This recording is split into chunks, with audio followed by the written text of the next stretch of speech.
என் இனிய உலகத்தமிழ் மக்களே, தாய்மார்களே, பெரியோர்களே, சிறார்களே, என் அருமைச் சீடர்களே, யோக நண்பர்களே, யோக விரும்பிகளே, உங்கள் அனைவருக்கும் என் இனிய காலை வணக்கம். கலைஞர் தொலைக்காட்சி நிகழ்ச்சியில் நலமுடன் வாழ என்னும் பிரிவில் யோகாசனத்திற்கு அதிக முக்கியத்துவம் தரப்பட்டிருப்பதை நீங்கள் அறிவீர்கள். இந்த கலை, இந்த நிகழ்ச்சி 15 ஆண்டு 10 ஆண்டுகளுக்கு மேலாக நடைபெற்று கொண்டிருக்கின்றது. வேறு எந்த தொலைக்காட்சியிலும் தொடர்ந்து இந்த நிகழ்ச்சி நடைபெற்றதில்லை. கொஞ்ச நாள் நடக்கும், அப்படியே விட்டு விடுவார்கள். யோகக்கலையை தொடர்ச்சியாக செய்யக்கூடிய ஒரே நிறுவனம் கலைஞர் தொலைக்காட்சி என்பதை நான் இந்த நேரத்திலே உங்களுக்கு கூறிக்கொள்கிறேன். ஏன் அவர்கள் இதை தொடர்ச்சியாக நடத்துகிறார்கள் என்றால், மக்கள் அவர்களுக்கு எழுதுகிறார்கள், இந்த நிகழ்ச்சி எங்களுக்கு ரொம்ப உதவிகரமாக இருக்கிறது, நோய் நீக்குவதற்கு உபயோகரமாக இருக்கிறது, பிள்ளைகளுடைய நினைவாற்றலை கூட்டுவதற்கும் பிள்ளைகளுக்கும் மற்றவர்களுக்கும் நோய் தீர்ப்பதற்காக இந்த ஆசனம் இருக்கிறது என்று பல பேர் கடிதம் எழுதி கொண்டிருக்கிறார்கள். ஆகவே தான் இந்த நிகழ்ச்சி நெடுநாள் நடைபெற்று கொண்டிருக்கின்றது. அந்த நிலையில் இப்பொழுது நமது அரங்கிற்கு நாகர்கோவிலிருந்து ஆன்சி 3ஆம் வகுப்பு, ஏஞ்சலின் ரியா 4ஆம் வகுப்பு, இவர்கள் சைன் ஆஃப் சோல் வில்லுக்கீரி யோகா சென்டரிலிருந்து வந்திருக்கிறார்கள். அதனுடைய சென்டரின் யோகாசன ஆசிரியர் சுரேஷ் வெனார்கி.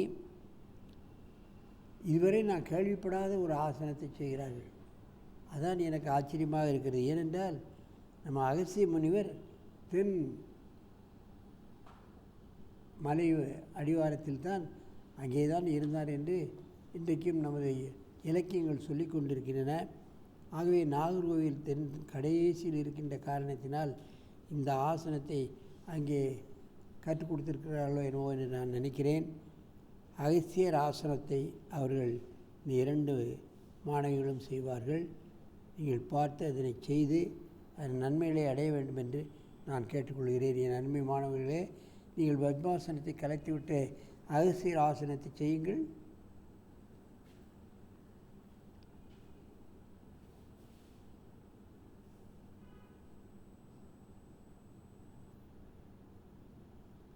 அர்த்தமத்தியேந்திர ஆசனம் செய்து அதற்கு பின் உடம்பை திருக்கி முட்டிலே தலையை வைத்துக்கொண்டு அழுத்தி உடலை திருப்புகிறார்கள்.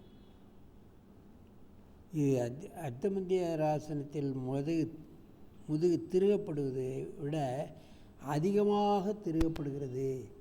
முன்பின் தான் ஆசனங்களை செய்து கொண்டிருக்கின்றோம். உடலை திருகின்ற ஆசனங்கள் மிகவும் குறைவு. அந்த ஆசனத்தை இதை சேர்க்கலாம்.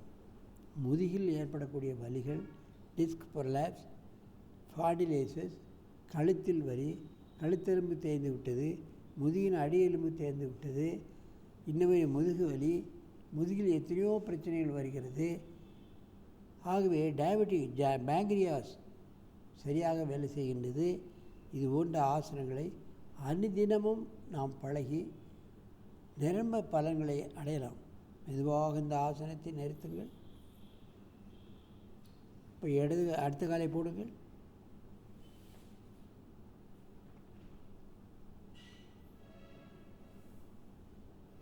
சிறு குழந்தைகளாக இருப்பதால் அற்புதமாக அந்த அர்த்தமத்தியேந்திராசனத்தை கழுத்தை பின்னாடியாக கையை கொண்டு வந்து அந்த முட்டிலே தலையை அழுத்தி அப்படியே திருப்புகிறார்கள். உடலை திருப்ப திருப்ப திருப்பத்தான் முதுகெலும்பு குறைவாகும். மெதுவாக இந்த ஆசனத்தை கலையுங்கள். நன்றாக மூச்சு இழுத்துக் கொள்ளுங்கள். ஒருவருக்கொருவர் நேராக பார்த்து கொண்டு இந்த ஆசனத்தை செய்ய வேண்டும்.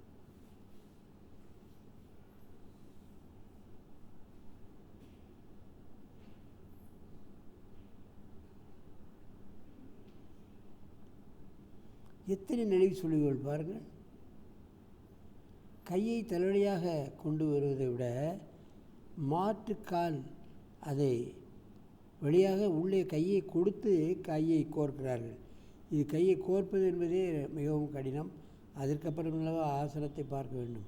கையை கோர்த்து தலையை பிடிப்பது என்பதே மிக கடினம். மெதுவாக இந்த ஆசனத்தை கலையுங்கள். அடுத்த காலை போடுங்கள். நன்றாக கவனிக்க வேண்டும். இவர்கள் பல மாதிரியாக இந்த ஆசனத்தை செய்கிறார்கள். அகஸ்தியர் ஆசனம். மெதுவாக இந்த ஆசனத்தை கலையுங்கள். நன்றாக மூச்சை இழுத்து கொள்ளுங்கள். நேராக வந்து பத்மாசனத்தில் அமருங்கள். இதுவரை இந்த அரங்கத்தில் செய்யாத ஆசனம் அகஸ்தியர் ஆசனத்தை செய்து காட்டியிருக்கிறார்கள்.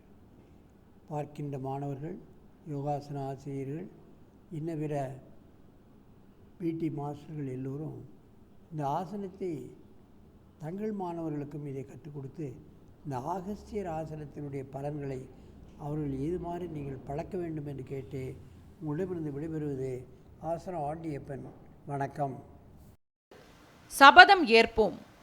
நாட்டின் ஒற்றுமை, ஒருமைப்பாடு, இறையாண்மை காத்து தமிழர் கொற்றம் சிறக்க பணியாற்றுவோம். நாட்டுக்குழைத்த நல்லோர் வழியில் நடை போடுவோம். உத்தமர் காந்தியடிகள் உண்மையே கடவுள் என்றார். அறிஞர் அண்ணா ஏழையின் சிரிப்பில் இறைவனை காண்போம் என்றார். கைமாறு கருதாமல் கடமையை செய் என்றார் தந்தை பெரியார்.